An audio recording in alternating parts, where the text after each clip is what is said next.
Remember the days of old. Consider the years of many generations.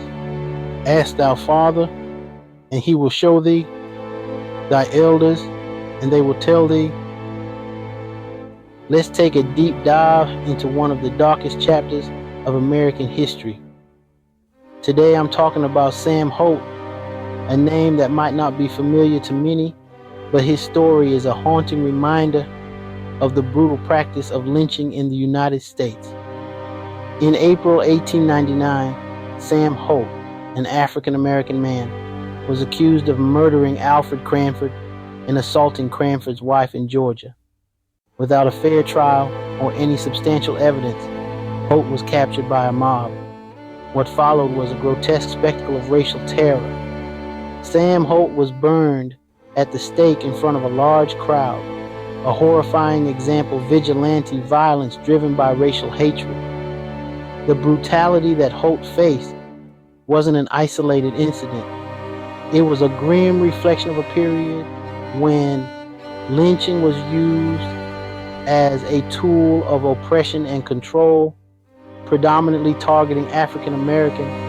But why did lynching become such a pervasive practice? To understand this, we need to look at the post-Reconstruction era in the South. After the Civil War, African Americans began to gain some political and economic power. This progress, however, was met with severe backlash from white supremacists who feared losing their dominance. Lynching became a method to instill fear and maintain racial hierarchy.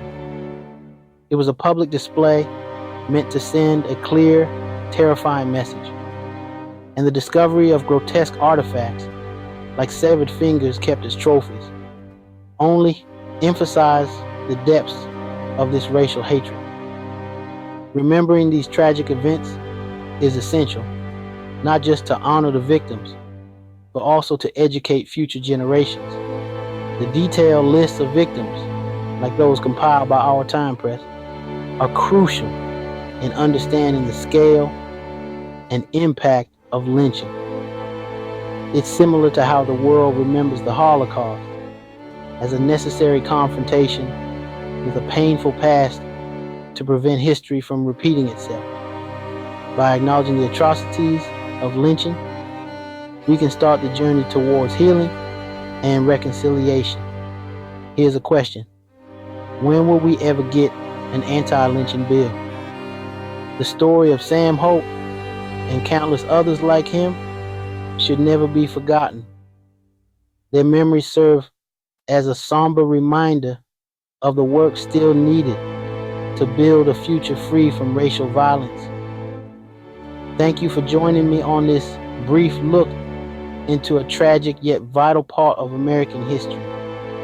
If you found this video thought-provoking, please consider subscribing for more historical explorations. Until next time, keep learning the history they don't want us to know.